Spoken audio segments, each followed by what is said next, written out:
Welcome back. आप देख रहे हैं बनो अपना फाइनेंस मिनिस्टर। मैं हूं आपके साथ कविता थपलियाल और अब दर्शकों के सवालों के जवाब शामिल करते हैं शो में। और हमारे साथ अभिजीत चौकसी, फाउंडर Stockify.in जुड़ गए हैं। अभिजीत, गुड इवनिंग, स्वागत है आपका हमारी इस पेशकश में। और आपके लिए हमारे साथ दर्शक भी जो हैं वो फ़ोन लाइन पर जुड़ गए हैं। गोविंद गिरी मेरे साथ फ़ोन लाइन पर हैं। गोविंद नमस्कार, कैसे हैं आप? नमस्कार मैम, मैं बढ़िया हूँ। आप कैसे हो मैम? मैं बिल्कुल ठीक हूँ, थैंक यू। क्या करते हो आप?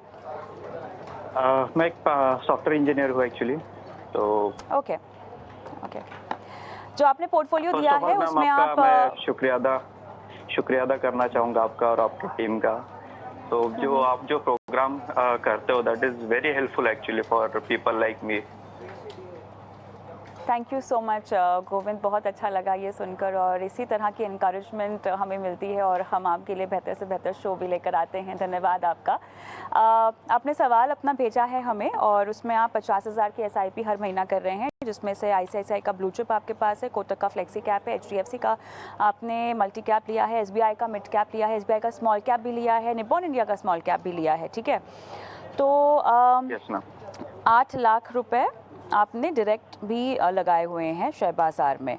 आपने काफ़ी अच्छे से अपना पोर्टफोलियो जो है वो तैयार किया है, क्योंकि आपने लक्ष्य अपने बांधे हुए हैं, जिसमें से 80 लाख 17 साल के बाद, 1 करोड़ 21 साल के बाद, 5 करोड़ चाहिए 22 साल के बाद। PF में निवेश है, PPF में निवेश है, NPS में निवेश है, टर्म प्लान भी है और मेडिकल इंश्योरेंस भी है। चलिए, प्लानिंग तो आपकी बहुत बढ़िया है और कहना चाहूँगी कि आपने फंड्स भी सारे बहुत अच्छे अपने पोर्टफोलियो में शामिल किए हुए हैं। हालांकि थोड़ा सा स्मॉल कैप के में आपका एक्सपोजर ज़्यादा है, उसको कम करने की क्या ज़रूरत है या कम किया जा सकता है, अभिजीत बताएंगे।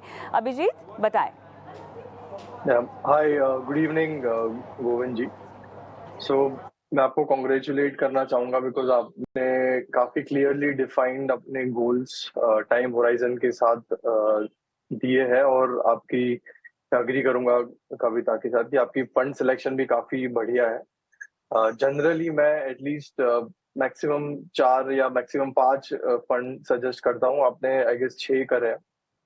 तो आपका जो फर्स्ट क्वेश्चन था कि क्या आपका जो गोल्स है वो अचीव हो पाएंगे, तो मैं सजेस्ट करूंगा कि डेफिनेटली आपका 20 या 22 साल के पहले ही काफी पॉसिबल है कि आप टारगेट अचीव कर लोगे।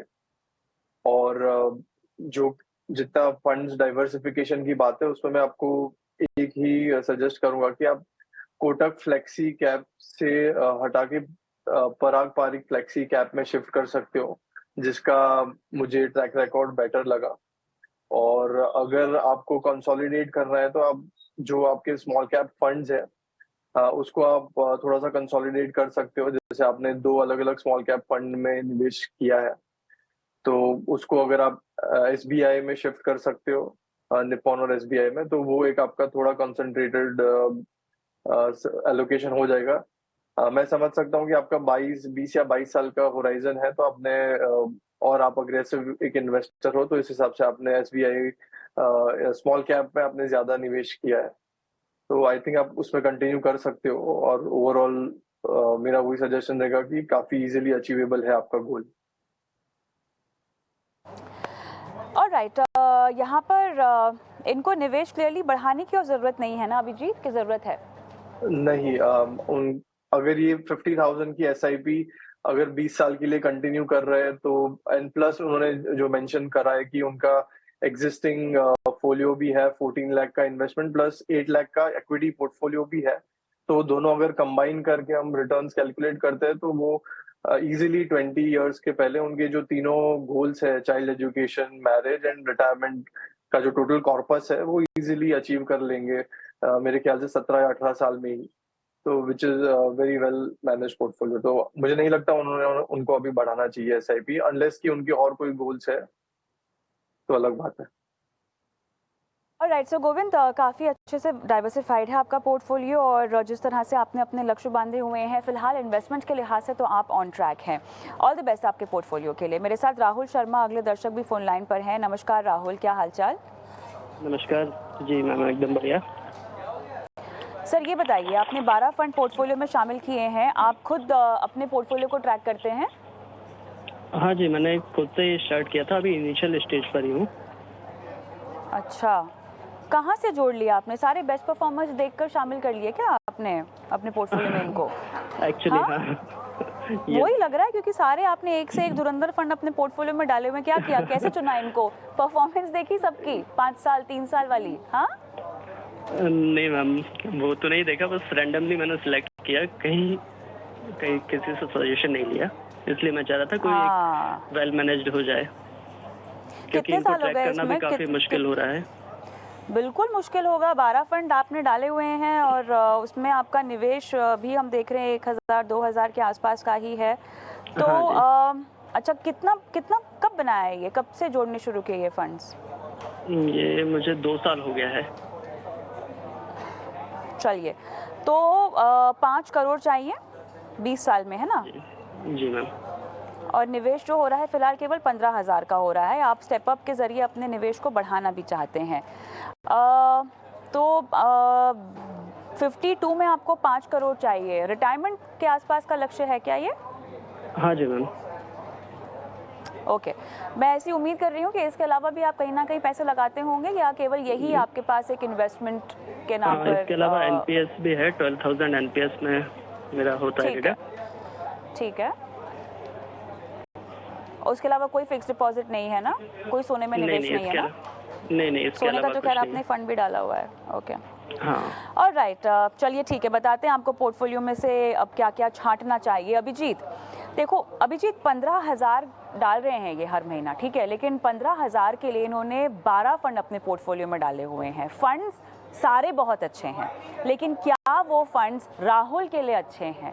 ठीक है, 20 साल में इनको चाहिए 5 करोड़, और जिस तरह के फंड्स डाले हुए हैं इनके निवेश में रेपिटेशन भी हो रही है, डुप्लीकेसी भी हो रही है। तो अब ये बताएं मुझे कि क्या छांटना चाहिए पोर्टफोलियो को, क्योंकि अमाउंट भी 15,000 का ही है, केवल सब में 1,000 रुपए की ऑलमोस्ट एसआईपी कर रहे हैं। राइट, सो जैसे मैं देख पा रहा हूँ कि राहुल आपने ना बहुत ही क्लासिक रिटेल मिस्टेक करी है, जो कि मेजोरिटी लोग करते हैं कि वो एकदम ओवर डाइवर्सिफाई कर देते हैं।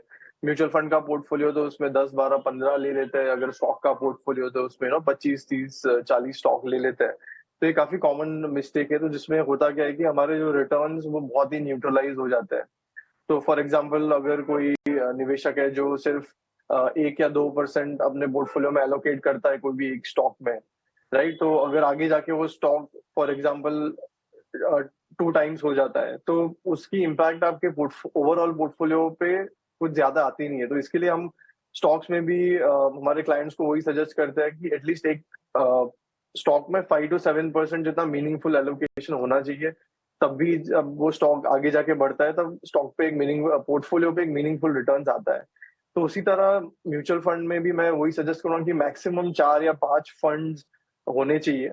आपका जो 15,000 का एसआईपी है उसको मैं आपको at the moment 4 different funds में इन्वेस्ट करने के लिए सजेस्ट करूंगा, जिसका डिवीजन मैंने 30 in large cap, 30 in mid cap, 30 in small cap और 10 इन फ्लेक्सी कैप ऐसे सजेस्ट किया है। तो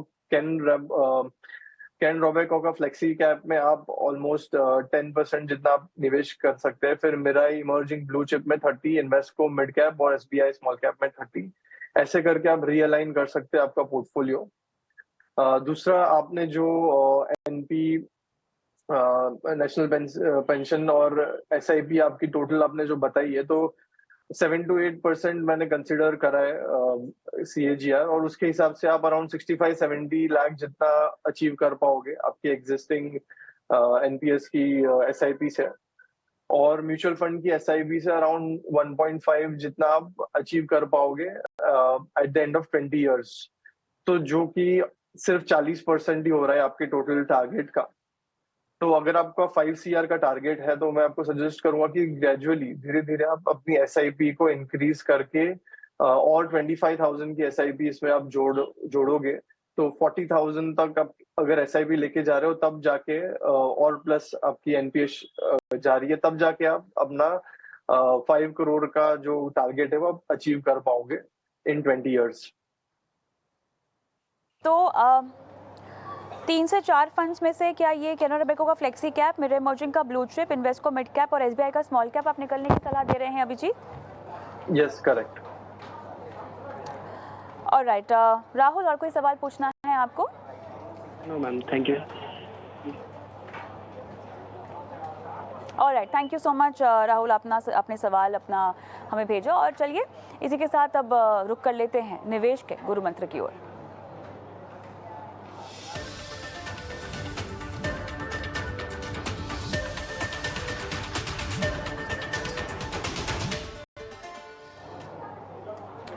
अभिजीत, बताइए आपका आज का निवेश का गुरु मंत्र क्या है? राइट, जैसे मैं वॉरेन बफेट साहब के बारे में काफी पढ़ता हूँ, तो उनके एक बिजनेस पार्टनर है चार्ली मंगर। तो उन्होंने काफी एक पॉपुलर चीज कही है कि there are 3 ways to go broke. मतलब जो सबसे स्मार्टेस्ट ऑफ द स्मार्ट लोग हैं वो भी ब्लंडर्स कर देते लाइफ में सिर्फ 3 चीज के कारण। तो वो 3 चीज है लिकर यानी शराब, लेडीज और लेवरेज।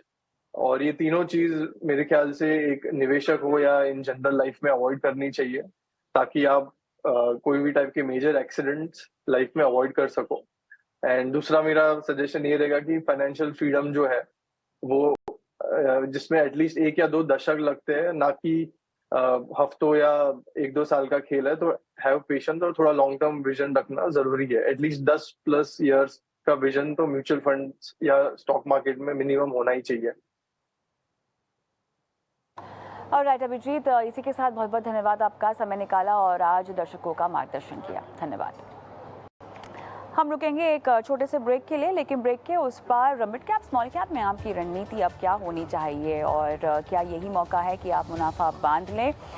निवेश के लिहाज से कैसे अपने पोर्टफोलियो को आप रीबैलेंस कर सकते हैं? कैनरा रोबेको म्यूचुअल फंड के हेड इक्विटीज श्रीदत्त भंडवलदार हमारे साथ चर्चा में जुड़ेंगे इस ब्रेक के बाद।